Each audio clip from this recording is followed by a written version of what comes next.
guess we're going in a bit of reverse order here, but thinking about what buyers value, which would get us to the initial assessment phase.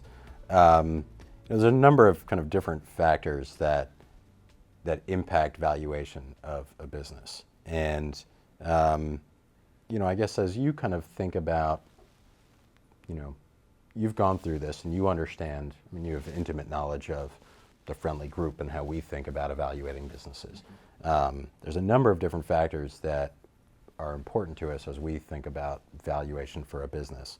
Company kind of profile, and when I say that, I mean revenue mix, location, strength of the management team, reputation in the market, historical financial performance. I suppose when you kind of think about those elements, was there anything that you considered in shaping your business or kind of growing your business that would track to any different kind of metric that you would think would make it more or potentially kind of less attractive? Or said a different way, are there types of services in the HVAC space that you either kind of pursued or didn't pursue? And I'm just curious as to why. I thought we were pretty well rounded. I would have liked to have had, I think everybody feels this way, would have liked to have more service agreements.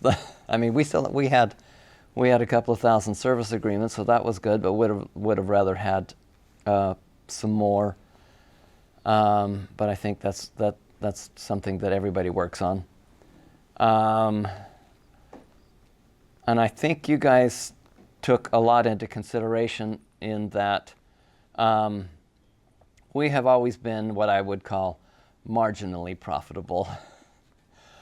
But that's because I spent a lot of money on growth. Never held back anything on growth. So if we needed this or needed that or wanted to move forward in something, we spent a lot of money on that branding. We spent a lot of money on having a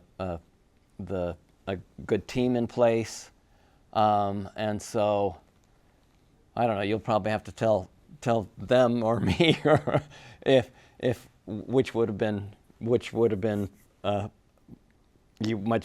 would have rather have seen, a company that had a lot more on the profit, or a company that had spent a lot more on growth. But we had spent a lot of our money on growth. I don't think there's a preference either way. What I would say is you almost have kind of a baseline, right? For you have a number of different factors, and you have kind of, call it your industry average on where you'd expect to see certain things, and that if everything kind of hit the average, then you'd have kind of a market multiple or a market price for that business. But each of those are, every business is different, right? And so they'll fall kind of somewhere in the spectrum, but they certainly won't fall kind of right down the baseline there, kind of center of the curve. And so what I would say are kind of things that we think about, these kind of different traits in a business. Number one, company profile. And what does that mean? That means kind of what type of services do you provide? What is your replacement to service mix? How many maintenance contracts do you have? How much residential new construction business do you have? Do you have any commercial business? What type of commercial business? Is it kind of light commercial, which could be kind of strip malls and dentist offices and that kind of thing, or heavier design build type work? And this isn't to say anything is good or bad. It's just, these things impact valuation in different ways. Location's another element.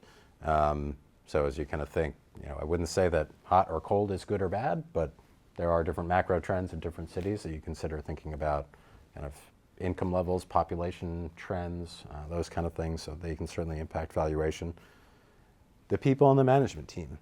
So how complete is your team? How dependent is a particular business on a particular owner? If you're not kind of as involved in the day-to-day, that's one thing, but if there are certainly other businesses that if you take an owner out, that would evaporate, tomorrow. And so that's a consideration as well. Reputation of the business. So you talk a lot about branding. Understanding a brand's reputation in its marketplace, not just from Google, but kind of looking at that on a holistic basis is very important to us. Financial performance goes without saying, I suppose. And then growth prospects. So thinking about kind of those macro trends that I talked about, but potentially where is there a business that's historically been focused on service because that's just, the started out as a founder started out as a technician, and their natural bent is to focus on the service side of things. That could mean that they have a lot of latent capacity to grow and potentially focus on a replacement side of things. That could be a positive. Or is there a business that has gone out and done a lot of transactional marketing, has acquired a lot of leads, and is kind of wring their replacement base dry, and so maybe the growth prospects aren't quite the same. So these are all different things that we consider when putting a valuation on a business.